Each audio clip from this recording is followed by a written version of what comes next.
Hi everyone, welcome back to my channel, Everything Educator Related. If you have not yet, please go ahead and check out my website, especially for the people who will be taking the FTCE Exceptional Student Education exam. I have a lot of flashcards on there and study materials, and recently I just came out with the ESE K-12 course that will help you to pass your exam because it has all those information in it. And I do have a special going on right now, so if you are interested, please go ahead, check out my website using the link in the description so that you can get your percent off. Now, today is for my general knowledge reading people, all of those who will be taking the FTCE GK reading. Now, I will be going over competency 1.1, and basically it says you are supposed to identify textual evidence to support conclusions drawn from the text. So this is to help you to be able to identify textual evidence, right? Now, it says right here, conclusions drawn from text. So, whatever conclusion, whatever you learn from that text, you should be able to identify the textual evidence that supports whatever you learned from that text, the main idea, the conclusion that you have drawn, right? Now, this is an example right here. I'll be going over two passages with you, and the first thing that you're supposed to do is you should always read the title. The title says The Role of Technology in Education.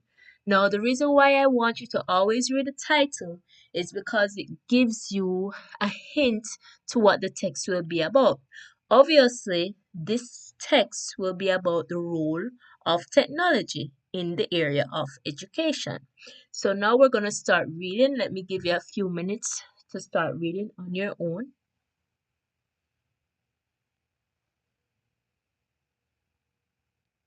If you are not finished, then you can go ahead and pause and read it on your own. Now let's get started. In the past few decades, technology has become an integral part of education. Now, I want you to look at this sentence again. This is your topic sentence. So, this sentence is helping you to know what this text will be about. Obviously, the author is trying to tell you that technology has become an integral or important part of education, right? So then and there again, I can see that my text here will be about what? Technology, right? I see it in my title and I also see it in my topic sentence. So obviously it's going to be about technology and how important this is in the area of education. Now let's continue reading. With the advent of computers, internet, and mobile devices, and what are these? These are all technology.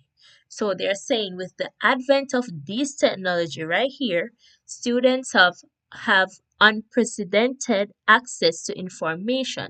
So far the author is telling us that these type of technology, the computer, the internet, and the mobile devices, is important because it gives us access to information. So that alone tells me, or that alone supports the topic sentence right here, that technology has become an integral part of education because we can see here it is giving us access to information. Now let's see what else technology is doing. Teachers use digital tools to engage students and enhance their learning experience. So, not only do they use it to access information, teachers also use it to engage students and enhance their learning experience. Now, let's continue.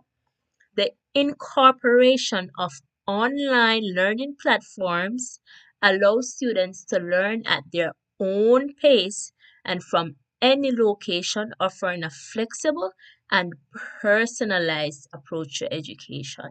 So not only does it gives us access to information, not only does it allow teachers to engage and enhance learning experience, but it also allows for the incorporation of platforms that allow students to be flexible, and allows them to personalize their approach to education. Now, I want you to pay attention to this word. So far, the author has told us so many good things about technology. Correct. Now, I want you to see here this word. However, now when you see this transitional word, obviously something that is a con. So we looked at the pros of technology. Obviously, now he's gonna contrast, give us a contrast. What is the con to using technology, right? So now it says, however, there are some concerns. So it's not only good, they're also saying that there are some concerns regarding the over reliance on technology, including the potential for students to become distracted, disengaged, and the widening gap between those who have access to these resources and those who do not. So we see here that not only there are pros to the roles of technology, we see that there are also cons. Now, question number one asks you, which of the following best describes the main idea of the passage? What is the passage about? What does the author want you to know about the passage, right? Now, A says, no, before we even read these, I want you to look at the beginning of each choice, right? This says technology, this says teachers, technology, online education platforms. Now, as early as possible, we can start eliminating because we know that this whole passage was not about teachers, and we know this whole passage was not about online education platforms. So, there and again, we can start eliminating. Online education platforms are not accessible to all students. Did the passage say that? No, it did not. It says that it is.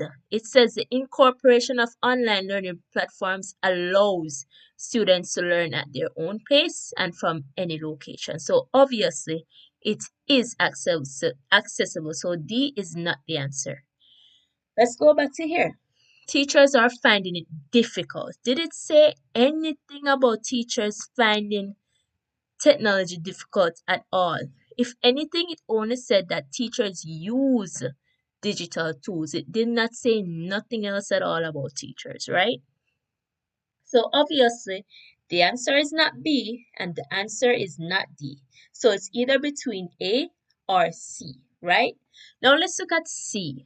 Technology is not as effective as traditional teaching methods.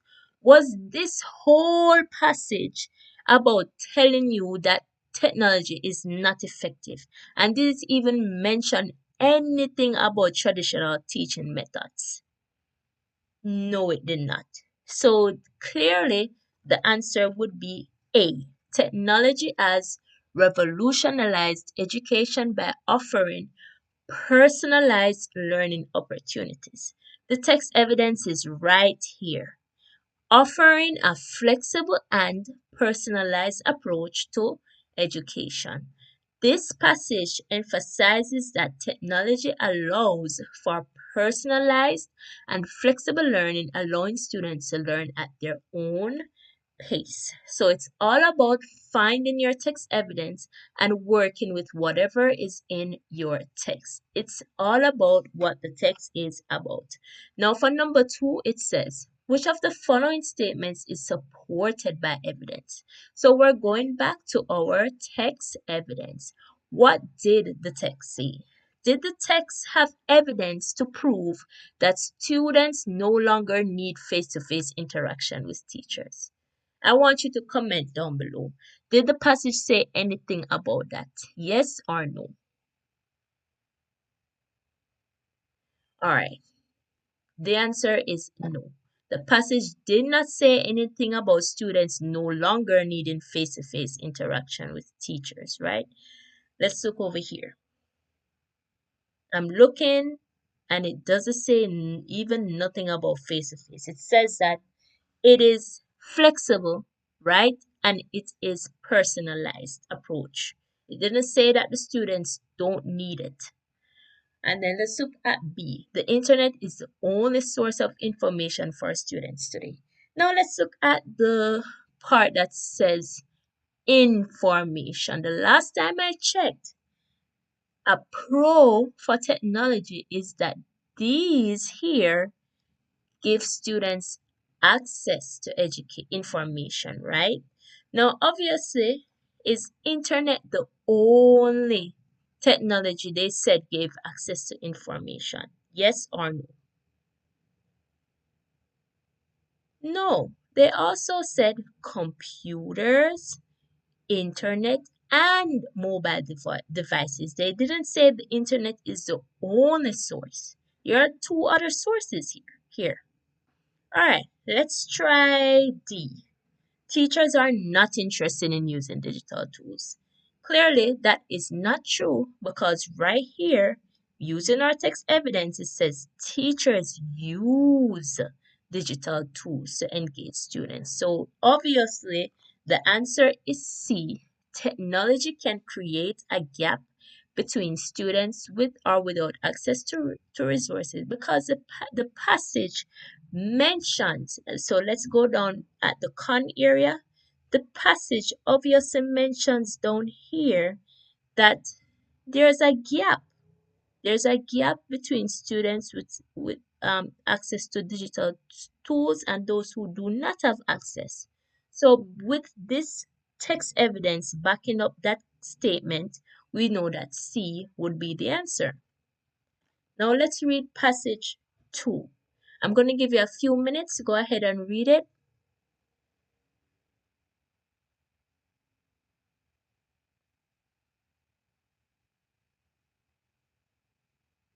So once again, if you are not finished reading, you can go ahead and pause the video and finish your reading. As I stated from passage 1, the first step is to read. You go ahead and comment it down below. What is the first step? What is the first thing we have to read? Yes, we have to read the title. That's our first hint to what the text is about. Now, the title of this text is Daily Life in Ancient Rome. So, we are looking at what the daily life is of people living in Rome. And not just people now, it says ancient. So that was people back in the day, right? In the olden days. Now, let's go ahead and read the topic sentence. Life in ancient Rome was busy and filled with different activities, depending on a person's social status. So, obviously, they are telling us that life was busy and filled with different activities. But obviously, this depends on what your social status is. So, this depends on if you were wealthy and if you were poor, right? Now, let's find the difference, right? It says wealthy Romans lived in large homes with beautiful decorations, gardens, and many servants. Now, so far, if you should take a guess, what would these people's activities look like? If you live in large homes, if you have gardens and you have servants, do you even work, right? Wealthy Romans. I want you to think about that and comment down below. Do you think wealthy Romans worked? And what type of activities do you think they did? Now let's continue. They often spent their days socializing, eating large meals and enjoying entertainment like plays or gladiator games. So obviously these people weren't the wealthy Romans weren't really working, right? Because they were eating, they were enjoying themselves, the entertainment, they were socializing. So wealthy Romans also had time and money. So that means they didn't have to do all of that. They didn't have to work because they had the time and they already had the money. So what they did was they studied subjects like philosophy, literature, and art. That's what they mostly did. Now, if life for the wealthy Romans was like this, they didn't have to work, they had time, they had money, they socialized, they ate large meals. How do you think life was for the poor Romans? Go ahead and comment down below. What was life like for the poor Romans? All right, let's continue. Poor Romans, on the other hand, that's another transitional word that means something of opposite or contrast is coming up, right? That means a con is coming up, right? So poor Romans, on the other hand, lived in small apartments, not large homes like the wealthy. They lived in small apartments, often without windows. Many worked as farmers, craftsmen, or laborers. So obviously, these were the workers, right? They could not, obviously, they could not go socializing, eating large meals, because obviously they had to go to work, right? They didn't have time and they didn't have the money, so they had to work, unlike the wealthy Romans. They did not have the luxury of leisure time and spent most of their days working to support their families. So it's not like the wealthy Romans who had time, money, and they could go study. These poor Romans, they had to work so that their families can be supported. Now let's look at this word, despite. So despite the differences in wealth, both. So we talked about their differences. When you see the word both, you know that we're going to compare them. We're going to talk about things that are the same or things that are similar to both the rich and the poor. So now we're going from the differences to the comparisons. What are the same? Both rich and poor Romans enjoyed public events such as chariot races and theater performances, which were free. So, because this was free to attend, both wealthy and poor could enjoy these activities, right? Now, let's figure out what's down here. Romans also had a strong culture of family. So, not only did they do these activities together, both of them believed that you should believe in strong culture. They both believed that you should respect elders. Fathers were the head of the family and children were expected to respect and obey their parents. So not only were both of them respect for elders, both of them believed in obeying parents. Also, they both believed that education was important, and most Roman children, especially the boys, went to school to learn reading, writing, and arithmetic. Now, what is the main difference between the lives of the wealthy and the poor? Are we going to look at the top or are we going to look at the bottom? I want you to comment right now. Where would I look for the answer? The top of the passage or the ending of the passage? The beginning of the passage or the end of the passage?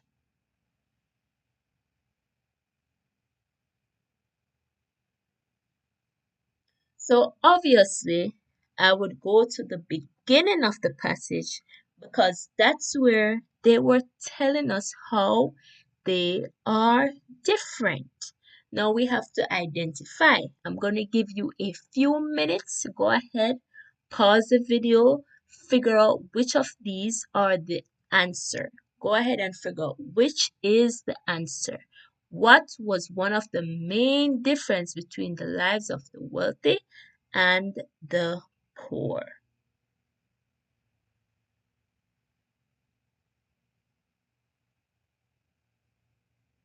Okay, so if you are not done, go ahead and pause. Let's look at A. Wealthy Romans could enjoy leisure activities while poor Romans had to work long hours. Is that true or false? Does this adequately tells us the difference? All right, let's look at the next one. Poor Romans lived in palaces. The last time I checked, where did the poor Romans live?